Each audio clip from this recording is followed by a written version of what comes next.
That jumbo shrimp on your dinner plate? Someone almost died bringing it to you? The deadliest job on earth? Every bite of seafood you've ever taken represents a death-defying journey. While you're scrolling through Netflix somewhere in the world, 66 fishermen are losing their lives today. Tomorrow? Another 66? The day after? The same horrifying number.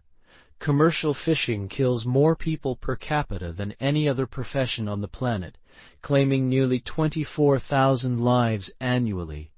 To put that in perspective, it's 10 times deadlier than working on those massive cargo ships or luxury cruise liners you see in the movies. Yet here's what's absolutely mind-boggling. Knowing these odds, thousands of brave souls still sail into hurricane-force winds and towering waves every single day. They battle freezing temperatures, equipment failures, and the ocean's fury, all so you can enjoy your favorite seafood. Their stories aren't just extraordinary. They're the stuff of legends. The shrimp empire. Bigger than you ever imagined, ready for a number that'll make your head spin? We collectively devour over 5 billion shrimp annually. Yeah, you read that right. Billion with a B. In 2024 alone, the global shrimp market exploded to 8 million tons. That's like filling 1,600 Olympic swimming pools with nothing but shrimp.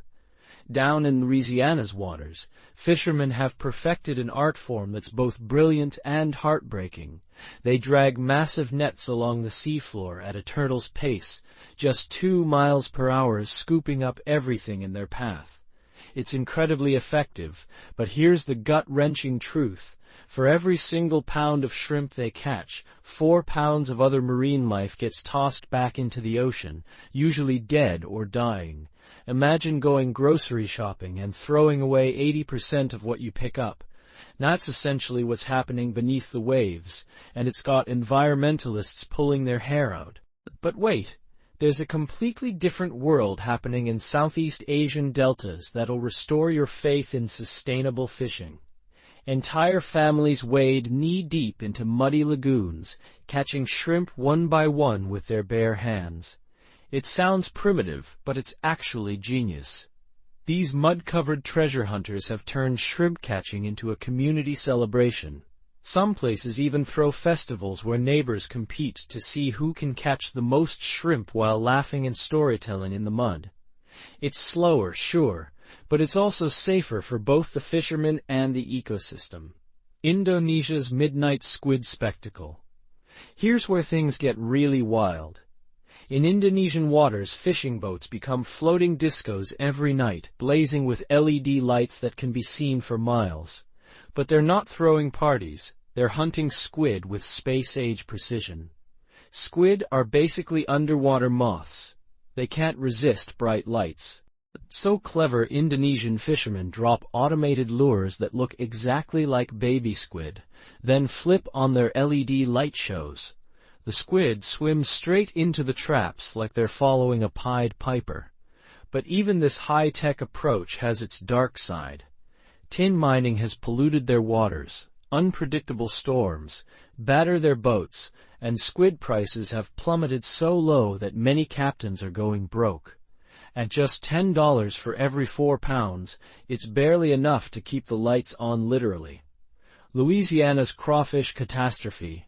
Louisiana's crawfish industry was once a $300 million juggernaut, employing over 1,000 fishermen across over 300 farms. Then 2024 hit like a freight train. First came the 2023 drought and heat waves that cooked crawfish alive in their burrows. Then 2024 delivered the knockout punch. Unexpected cold snaps and delayed rains that forced farmers to abandon entire crops. The result? A jaw-dropping 90% drop in production.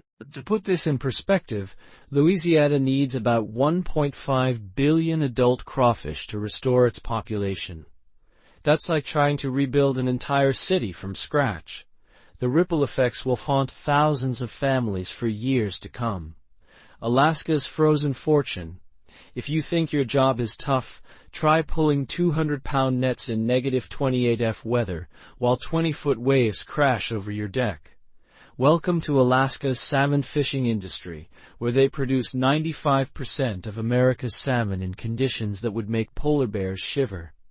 Alaskan salmon fishermen work with military precision, surrounding entire schools with seine nets in just 10-20 minutes.